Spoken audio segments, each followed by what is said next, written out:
Vejam, o roto não pode falar do esfarrapado. Isso mesmo. Está tudo sob condenação. Toda teoria feita pelo homem. É por isso que num reavivamento como este que vem à cidade, estas cadeiras estão vazias. Mas mesmo assim, Deus o enviará, e os jornais criticarão. E no dia do juízo, quando for chamado a responder, você será considerado culpado como eles no passado. Não disse Jesus, a rainha de Sabá, a rainha do sul, veio dos confins do mundo, sentada por 3 meses em lombo de camelo, para ver um dom de Deus, que foi Salomão? Ele disse, em verdade vos digo que aqui está quem é maior do que Salomão. E digo esta noite que aqui está quem é maior do que Salomão. É a pessoa de Cristo no Espírito Santo, realizando e operando, produzindo na vida humana exatamente como Ele fez aqui. Deus fez de você um lugar que poderia ser esvaziado. Então você não pode só polir a velha vida. Não pode fazer uma plástica na velha vida. Ela tem de morrer. E uma nova vida nascer nela. Ela não precisa de manicure ou o que é que se põe nos lábios, o que as mulheres põem, sabem, para melhorar a aparência. Ela não precisa encrespar o cabelo, não precisa do negócio para os lábios. A igreja precisa de um nascimento e um enchimento do Espírito Santo. Com o cabelo ondulado e lábios pintados, ela ainda é a mesma de antes. Ainda duvida, tem suas dúvidas, tem seus temores. Está toda enredada e não quer ouvir a verdade, porque o que está dentro dela não a deixará fazê-lo. Isso mesmo, certamente. Uma mulher de má fama nas ruas. Você chega e lhe diz, ei, mulher, você está errada. Ela dirá, cuide da sua vida. E algum membro da igreja obstinado é 7 vezes pior do que essa mulher. Diga-lhe, está havendo um grande reavivamento. Você deveria ir lá. O Senhor Jesus tem se manifestado curando os enfermos. As pessoas estão recebendo o Espírito Santo e assim por diante. Ora essa, que há com você? Eu pertenço à igreja, sou tão boa quanto você. Por quê? Ela não conhece outra coisa. Mas se você fala com uma mulher decente, ele diz que é errado fazer isso, ela dirá, amém, sei que está errado. E se diz a um homem ou mulher que nasceu de novo do Espírito de Deus que o batismo do Espírito Santo está aqui para eles, para lhes encher o coração, eles gritarão amém a isso, pois se alimentam e vivem da palavra de Deus. Certamente que sim. Mas veja, como é no mundo, é na igreja. Estão tentando edificar algo. Deus não precisa da sua ajuda para edificar seu reino. Deus só quer que você pregue a palavra. Ele edificará. Ele é o arquiteto. Ele tem os planos projetados aqui.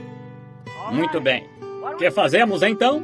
Deus criou em você um lugar para se esvaziar das coisas do mundo. Agora, a natureza pôs um espírito ali que o faz amar as coisas do mundo. E você sabe que está errado quando faz isso. Quer seja membro da igreja, você pode ser tão religioso quanto possa. E com isso, igualmente cheio do diabo. Isso mesmo. Se você duvida que a palavra de Deus, cada palavra dela é verdade, é o diabo lhe dizendo isso. É sim. Isso é rude. Mas está na hora, mais do que na hora, de algum pregadorzinho delicado tirar as luvas de borracha e pregar o evangelho da maneira que está escrito e parar de tentar abrandar as coisas com a experiência de seminário. Sempre tive dó de pintinho de incubadora. Um pintinho que nasceu em uma incubadora, pia e não tem mãe a quem ir. Isso me faz pensar em um pregador de seminário que não sabe mais sobre a palavra de Deus do que aquilo que o seminário disse, piando e sem mãe a quem recorrer. Mas quando realmente nasceu sob as asas da sua graça e poder, você concordará com cada palavra que ele disse ser a verdade. E quando Deus se mover no sobrenatural, seu coração irá com fome a isso. Você não vai se afastar e dizer telepatia mental, um diabo, Beelzebul, não creio nisso. Minha igreja não ensina isso. Dirá, Deus seja louvado para sempre, pois você está cheio. Você não pode ficar vazio. Vazio é ociosidade. Esse é o problema com os convertidos hoje. Assim que se converte, você começa a andar ocioso por aí. Você devia estar lá, de joelhos, buscando a Deus pelo batismo do Espírito Santo, para ser cheio. Então você tem um muro, sua abençoada presença com você. E quando o inimigo entra, como o leão na cova aquela noite com Daniel, a luz de Deus brilha e ele se afasta de você. Se o pai de família não a guarneceu, certamente. Agora, unidos no dia de Pentecostes, ou pouco antes disso, todos os discípulos foram limpos. Todos os seus pecados foram perdoados. E Jesus, o pastor, a galinha mãe, por assim dizer, como ele disse que os teria juntado como uma galinha, sua ninhada. Então, quando o espírito do diabo foi mantido à distância, esperando pelo tempo do enchimento. E, no entanto, em tudo isso, apenas 12 homens. Um deles recebeu a unção do diabo, e depois de ter visto Jesus fazer todas aquelas boas obras. Ele foi o mesmo que levou os soldados a colocar um trapo em sua cabeça e bater-lhe na cabeça com um bastão ou vara e dizer, dize-nos quem te bateu, creremos em ti. Depois de seguir Jesus e ver seus milagres e ouvir, o judeu chegou e Jesus lhe disse quem ele era e de onde veio. Depois de ver tudo isso, esse mesmo homem duvidou, depois de vê-lo no poço de Samaria com a mulher, contar-lhe os seus pecados, e ouvir o fariseu dizer, ele é adivinho. E então, depois de ver o amável Jesus, a mulher tocar sua roupa e ser curada, ele ainda assim não creu.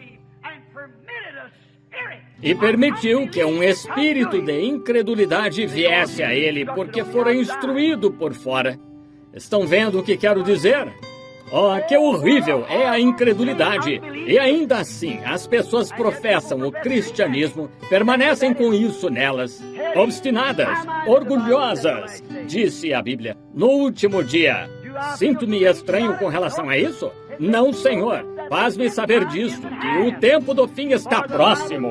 Porque a Bíblia disse, o Espírito expressamente diz. Vocês sabem o que a palavra expressamente significa? Que nos últimos dias, que são estes, sobrevirão tempos trabalhosos, porque haverá homens amantes de si mesmos. Sou o Dr. Ph.D. Jones, e minha experiência de seminário, eu tenho todos os meus diplomas, sou um LLD, nosso pastor é tudo isto, aquilo.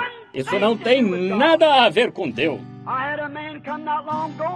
Não faz muito, um homem veio e disse, irmão Branham, posso cobrir sua parede com diplomas? E disse, toda vez que recebia meu doutorado, eu achava que encontraria Cristo. Quando recebi meu diploma de literatura, meu bacharelado, procurei Cristo em tudo isso e ainda não o encontrei.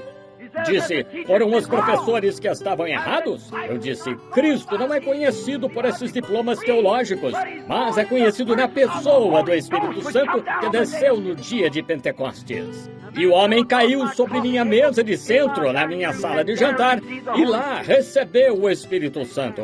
Amém. Está no campo esta noite pregando cura divina, o qual é um dos homens de destaque hoje em dia. O que a igreja fez? Excomungou-o rapidamente. Bem-aventurados sois vós, quando vos expulsarem das sinagogas e tal, por causa do meu nome. O que a Bíblia disse? Serão obstinados, orgulhosos. Quando? Nos últimos dias. Mais amigos da televisão, deleites do que amigos de Deus. Irreconciliáveis, caluniadores. Agora, vou lhe contar, não vá àquele encontro porque não tem nada de especial. Caluniadores, a Bíblia disse isso. tendo aparência de piedade, mas negando a eficácia dela. Que eficácia é essa? Os discípulos perguntaram. Só um momento. Os discípulos fizeram esta pergunta quando viram que Judas o havia traído e tudo estava próximo. Disseram, Senhor, restaurarás tu neste tempo o reino a Israel? Observem o que ele disse.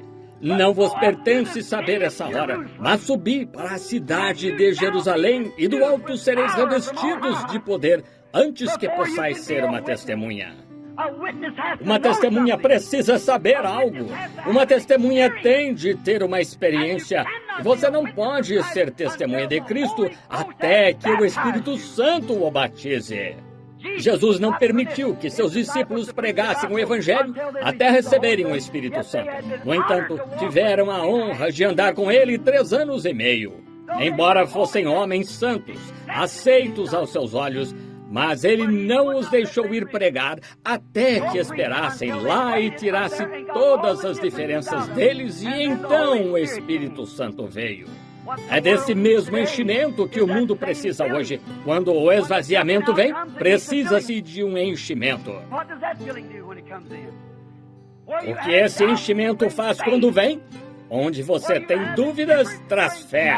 Onde tem indiferença, traz amor. Onde tinha ódio, traz companheirismo.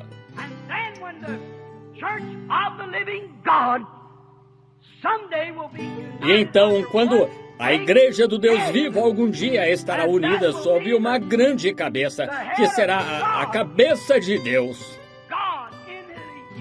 Deus, e em uma unidade do corpo de Cristo, será o governador, o rei e o Senhor sobre a igreja inteira, sob seu controle. Então ela será recebida em cima. Hoje, todas as torres de Babel que possam construir, todos os foguetes que possam encontrar, todo o socialismo e comunismo que possam atiçar, todos os sistemas eclesiásticos fracassarão. Mas apesar de tudo isso, Deus terá uma igreja unida sob o seu rei, sob sua realeza, pelo batismo do Espírito Santo. Jesus disse, estes sinais seguirão aos que crerem. Em meu nome expulsarão os demônios, falarão novas línguas, se pegarem nas serpentes ou se beberem alguma coisa mortífera, não lhes fará dano algum. E porão as mãos sobre os enfermos e os curarão. Grandes sinais e maravilhas. Também farão as obras que eu faço. Até mais do que isso farão, pois vou para o Pai. Um pouco, o mundo não me verá mais. Contudo, vós me vereis, pois eu estarei convosco. O quê? Despeje, esvazie-se. Então eu estarei convosco até a consumação dos séculos. A consumação. Certamente. Eu estarei convosco mesmo em vós até a consumação dos séculos. Quando esse Espírito está aí, ele pega a palavra eterna de Deus e chama tudo o que é contrário a ela como se não existisse. Não importa o que aconteça, o que o mundo diga, o que qualquer outro diga. Se Deus fez a promessa, o homem que é revestido desse Espírito se apegará a essa promessa de Deus, porque não há nada mais em seu caminho. A igreja é pura, a igreja é purificada pelo Espírito Santo, sua consciência, os medos da dúvida e da incredulidade são tirados. E quando ouvem a palavra de Deus dizer algo, eles creem. Eles se apegam a ela, não se afastam dela. E o mundo hoje, meu amigo, está querendo ver pessoas que estão unidas a Cristo, mostrando o verdadeiro e genuíno Espírito de Cristo. Heróis valentes. Para encerrar, eu poderia dizer que o mundo está querendo ver heróis. Eles honram o herói. Isso é bom. O velho ditado é que os covardes morrem 1 milhão de vezes, enquanto os heróis nunca morrem.